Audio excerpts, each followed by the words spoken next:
आज हमने Sukhoi MKI से ब्रह्मोस की टेस्टिंग की थी, where we destroyed aircraft carrier with utmost accuracy. मैंने कहा आपको बता दूं, national interest. We are fully competent to handle China with और विदाउट अमेरिकन सपोर्ट। स्पीड इसकी मैक 3 लगभग, यानी कि ध्वनि की गति जो है स्पीड ऑफ साउंड से 3 गुना ज्यादा रफ्तार से चलता है ब्रह्मोस। और इतना कारगर है कि जहां पे निशाना लगा दिया ये वहीं पे जाएगा। एयरक्राफ्ट को वहां पे रहने की जरूरत नहीं। एयरक्राफ्ट ने फायर करा, एयरक्राफ्ट वापस, ये खुद अपना निशाना ढूंढते ढूंढते ढूंढते टारगेट ढूंढते वहीं। तो ये लेटेस्ट और इंडिया में बन रहे हैं, ये सबसे बड़ी बात है। They are being manufactured in India, made in India by an Indian. एक हिंदुस्तानी का बनाया हुआ एक हिंदुस्तानी हथियार जो दुनिया में तहलका मचा रहा है, और यही हमें चाहिए था दोस्तों। आपको पता है जो बाइडेन का, मैं आपको बताऊं, ये पूरे यूरोपियन यूनियन में किसी ने हिम्मत नहीं दिखाई कि वो साइप्रस के साथ खड़े हो जाए, क्योंकि साइप्रस शोषित है, प्रताड़ित है। ये हिम्मत दिखाई है भारत ने, ये हिम्मत दिखाई है मोदी जी ने, ये हिम्मत है। आप हथियार ब्रह्मोस हर एक को नहीं बेचते, ब्रह्मोस उसको बेचते हो जिससे आपके विरोध का नुकसान होता। फिलीपींस को हमने ब्रह्मोस क्यों भेजा? चाइना को कंटेन करने के लिए। अब यहां हम हथियार क्यों बेचेंगे? अब मुझे अभी नहीं पता क्या बेचेंगे क्या नहीं बेचेंगे, पर अर्दोगन की नींद उड़ाने के लिए।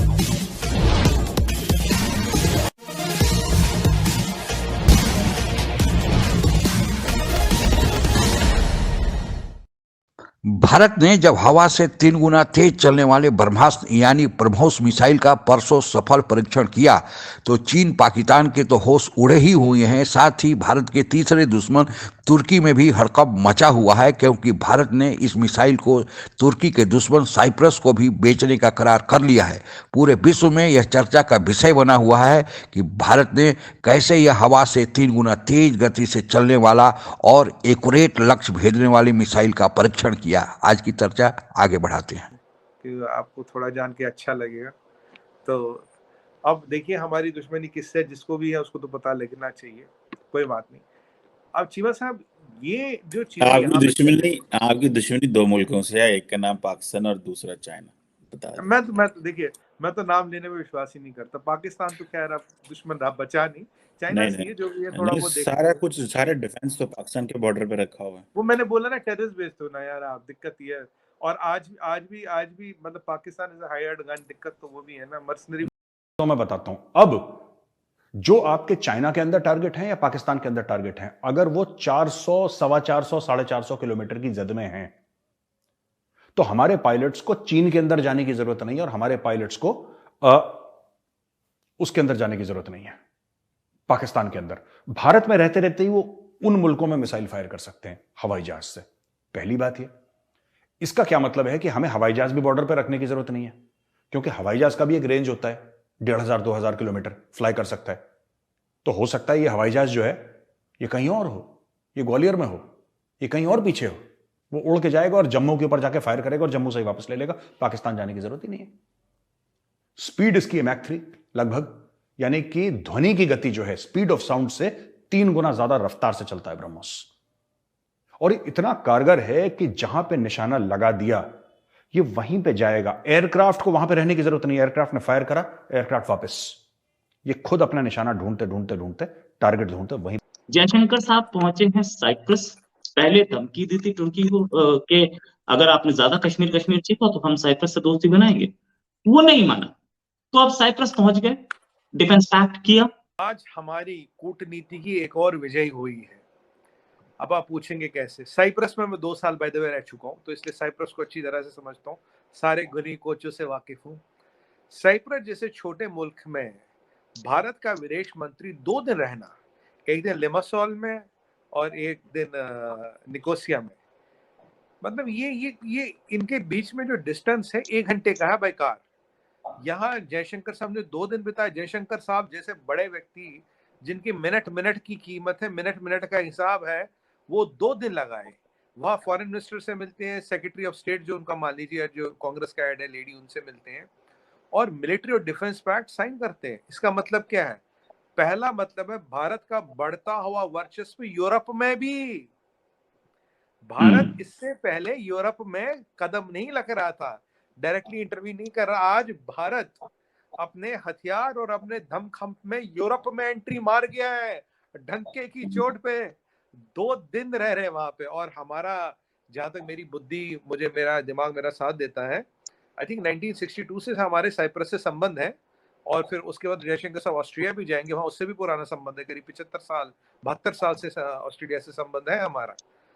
और ये 27 साल में पहले ऐसे विदेश मंत्री को जो ऑस्ट्रिया जाएंगे। देखिए ऑस्ट्रिया एक नॉर्मल चीज है, तो मतलब मैं जो इस चीज से इसको देख रहा हूँ रोहित भाई, ये यूरोप में हम अपना परचम डीकपलिंग की बात की ना, कई लोगों का एनालिसिस ये है कि चाइना अमेरिका के साथ तो ताल्लुकात ठीक करेगा, लेकिन इंडिया को पनिश करेगा, इंडिया को टफ टाइम देगा।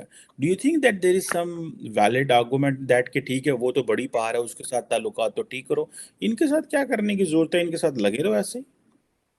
देखिए चीमा साहब, हमारी इंडिपेंडेंट फॉरेन पॉलिसी, हमारी इंडिपेंडेंट मिलिट्री पॉलिसी है। चाइना के अमेरिका के साथ क्या ताल्लुक होते हैं, we don't expect Americans to come and fight their war, fight our war, neither will go and fight Americans war anywhere. What we do is for ourselves and in our supreme national interest.